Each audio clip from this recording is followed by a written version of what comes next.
สวัสดีครับอยากให้คลิปนี้เป็นคลิปเหมือนเป็นอินโทรของช่องหรือว่าเป็นคลิปอันบ็อกซิ่งต่างๆแต่ยังไม่ได้เป็นรีวิวเลยเป็นการอธิบายว่าโอเคเครื่องปริ้นนี้หรือว่าสิ่งที่ผมอยากจะรีวิวเนี่ยมันใช้งานยังไงก็วันนี้ผมจะมารีวิวเครื่องปริ้นเรซิน Anycubic Photon P1 นะครับผม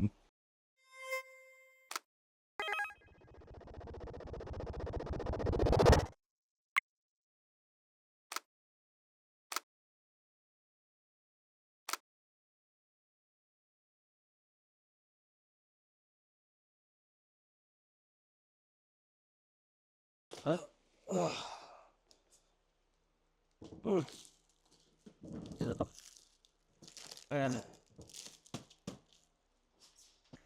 หน้าตาเครื่องก็เป็นประมาณนี้นะครับผมเป็นเครื่องปริ้นระบบ SLA ก็คือเครื่องปริ้นเรซินดีๆนั่นเองก็เดี๋ยวมาแกะแพคเกจจิ้งกันเลยดีกว่าเรียบร้อยนะครับหลังจากการแกะบับเบิ้ลการกระแทกตัวเครื่องนะครับผมก็มารีวิวกันแบบเรียวๆนะครับจะเห็นว่าอันนี้คือ Big Photon P1 เนี่ยมันมีการเปลี่ยนตัวฝา cover ซึ่งต้องเผื่อพื้นที่ด้านหลังตัวเครื่องอะไรนิดหน่อยนะครับมันไม่เหมือนเครื่องที่ผมเคยใช้แบบโมโน4ที่มันเป็นฝายกออกก็ได้อันนี้มันเป็นฝาติดกับตัวเครื่องพับไปข้างหลังครับก็มาดูกันเลยว่าข้างในตัวเครื่องมีอะไรบ้าง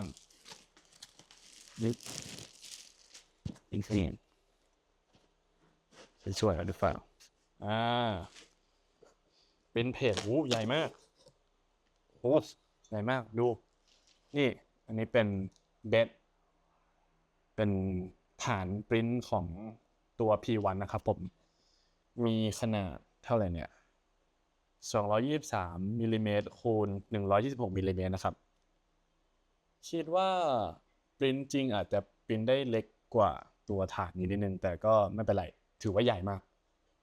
หนักมากด้วยนี่คือมีโชว์ด้วยว่าโอเคสามารถเอาไปลองปริ้นเสร็จไว้ให้เรซินไหลลงเครื่องได้เรซินดริปปิ้งนะครับ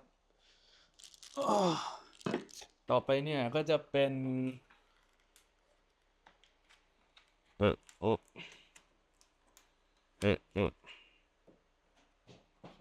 เวิร์กเอ๊ะหรือว่าต้อง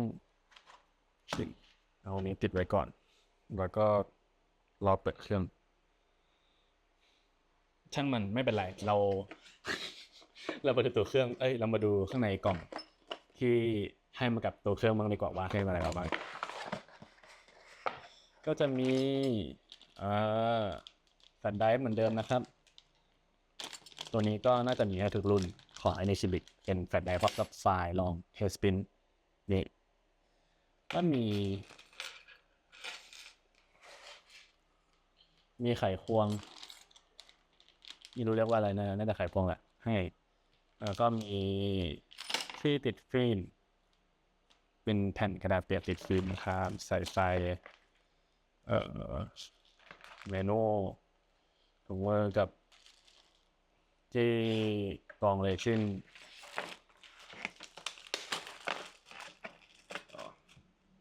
ที่งาน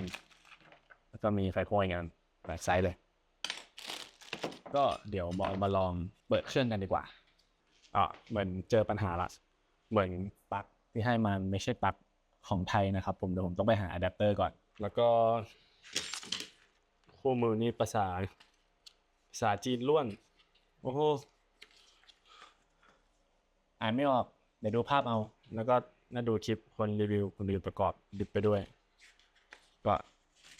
ก็โอเคโอ้อ่ะมาดูอ่ะรีวิวเปิดเครื่องนะครับ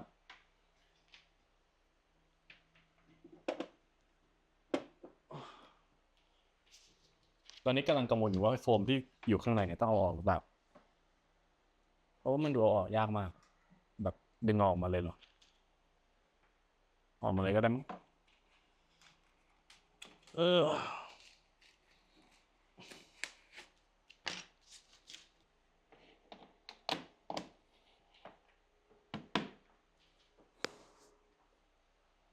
ไปนี่เปิดติดแล้ว เดี๋ยวรอเครื่องมันโหลดก่อนนะครับแป๊บนึงส่วนตัวเนี่ยผมคุ้นชินอยู่กับเครื่องปริ้นแนว FDM มากกว่าที่จะเป็น SLA นะครับเพราะรู้สึกว่ามันไม่ต้องจัดการเรื่องการล้างเรซินการฉาย UV มันยุ่งยาก FDM มัน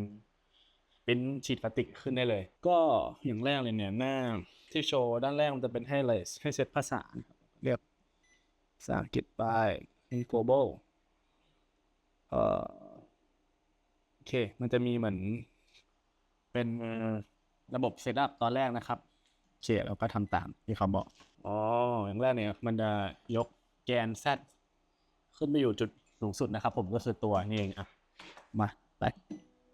แกน Z กำลังขึ้นไปนะครับโอ้ใหญ่มากถือว่าบิวเพลทนี่ใหญ่สะใจนะครับน่าจะปริ้นได้หลายอย่างอยู่หนักด้วย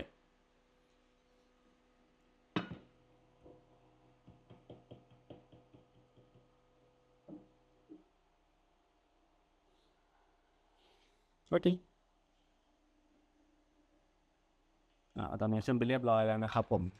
คัดขอแกะพวกอะไรเสร็จหมดพวกเรียบร้อยก่อนหรือมีปัญหาโอเคตอนนี้แกน Z ขึ้นไปสุดแล้วนะครับแล้วก็ติดตั้ง Print Platform เอาด้านไหนออกโอเคเอาด้านที่เป็นรูปตัว U นี่นะครับหันเข้าตัวเครื่อง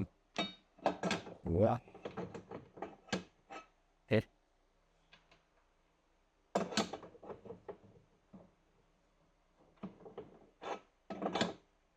ฮ้ต้องต้องยกอันนี้ขึ้นก่อนในกล้องมองไม่เห็นไหมเนี่ยมันมีแบบสลักยกขึ้นก่อนก็เข้าไปแล้วก็กดครับฟินมากไม่เคยใช้ที่ล็อกปรินเพจแบบนี้มาก่อนเลยตรงนี้ผมชอบฟินพอติดปรินเพจเรียบร้อยแล้วก็ให้ติดตั้งเรซินแบตก็คือถังนี้เหมือนมันมาจากเครื่องแล้วนะเดี๋ยวขอลองแกะแล้วก็ติดให้ดูใหม่แล้วกันเผื่อ Please take off the protective film before using Please take off โอเคลืมแกะฟิล์มไม่เป็นไรเราแกะเลยระหว่างนี้คอมไปดีกว่าคอมอีกด้านนี้ก็เป็นด้านปริ้นนะเดี๋ยวให้อะไรเลยไม่เป็นไรเราแกะฟิล์มก่อนไม่มีฟิล์มให้ใส่หรอ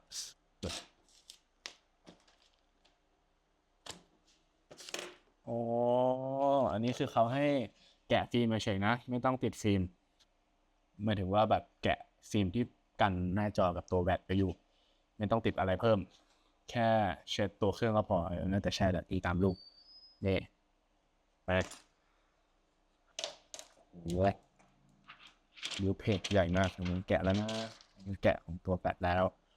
วก็มาแกะของตัวจอกันนะครับใหม่ๆเลยเรียบร้อยไปใส่กลับที่เดิมไม่อยากนึกถึงตอนเปลี่ยนฟิล์มเลยแต่ช่างมันเถอะก็ใส่ตามที่เขาบอกมันจะมีร่องแบบพอดีนะครับแล้วก็ใส่เกี่ยวค้างนี่เรียบร้อยเสียงแกรกแล้วก็เรียบร้อยให้ใส่เรซินใส่อะไรจริงเหรอยังไม่อยากปิ้นอะอยากโชว์เฉยๆอะไม่ใส่ได้ไหมไม่ใส่ก็ได้ไม่เป็นไรเดี๋ยวบางไม่ปิ้นให้ดูมาโชว์เฉยว่าเซตอัพยังไงเนี่ยมันก็จะให้ติดตั้งเน็ตนะครับว่าอะไรผมส่วนใหญ่ผมจะปิ้นอีกห้องหนึ่งเอาเป็นว่าเน็ตอะไรพวกนี้ถ้าใครมีคอมหรือมี Wi-Fi อยู่ข้างเครื่องปิ้นก็สามารถปิ้นแบบไวเลสได้แต่ผมปิ้นอีกห้องหนึ่งก็ส่วนใหญ่จะก็หยิบแต่ไกลถือเสียบคอมแล้วก็ไปอีกห้องนึงเสียบเครื่องปิ้นสับไปสับมาอย่างนี้เพราะว่าเครื่องปิ้นเรซินเป็นอะไรที่อันตรายนะครับไม่ควรอยู่ที่เดียวกับห้องที่ทำงานหรือห้องที่นอนมันอันตรายต่อสุขภาพนะครับผม ไม่เป็นไรเราสกิปส่วน Wi-Fi ไปต่อไปเนี่ยมันจะให้ดาวน์โหลดแอปแต่ยังไม่ทำไม่เป็นไรแล้วก็ผมโหลดแอปไว้เรียบร้อยแล้วเพราะว่าเคยใช้มาก่อนก็เรียบร้อยโอเคตอนนี้เหมือนเครื่องเซตอัพเรียบร้อยแล้วมีอุณหภูมิบอกแล้วมันบอกด้วยว่าแบบโอเคมันมีเซ็นเซอร์ตรวจนะว่าแบบว่าตัวเพลทข้างบนหรือว่าตัวแบตเนี่ยติดตั้งเรียบร้อยแล้วนี่มีสเตตัสสีเขียวอยู่ไม่รู้เห็นไหมแต่นั่นแหละมีไฟล์บอกนะครับไม่เป็นไรเรามาเช็คไฟล์ก่อนดู USB ที่เขาให้มาส่วนช่องเสียบ USB กับตัวปุ่มเปิดเครื่องในอยู่ฝั่งนี้นี่นะครับคิดว่าสะดวกนะสะดวกมากมาดูไฟล์กันดีกว่าว่าเขาให้ไฟล์อะไรมาบ้างก็เป็นไฟล์ปกติของ Anybic แหละแบบเป็นพวกอย่างนี้เนาะเรามาอ่านดีโอเคมีไฟล์เทสแสงเรซินมาให้นี่อะไรเหรอไม่รู้สายอันนี้ก็มีเป็นฟันเนลดริปแบรเก็ตมาให้อ๋อพิงใช้เองได้เลยใช้เรซิน100 กว่ากรัมทั้ง2ไฟล์เนี่ยฟันเนลกับแบรเก็ตก็ประมาณนี้นะครับเป็นการอันบ็อกซิ่งเครื่อง Anycubic Photon P1 เดี๋ยวความจริงต้องแกะตรงนี้ด้วยเดี๋ยวค่อยแกะมันดูใหม่อยู่โอเคขอจบการ unboxing เพียงแค่นี้นะครับก็ถ้าอยากดูคลิปรีวิวก็ไปดูไม่รู้จะทำไหมอยาก unboxing เฉยๆโอเคขอบคุณครับเดี๋ยวเป็นการเปิด intro channel แล้วเจอกันใหม่วิดีโอหน้าไม่รู้จะทำอะไรต่อรีวิวไปเรื่อยไม่ฟิกว่าจะรีวิวแค่นี้แต่แค่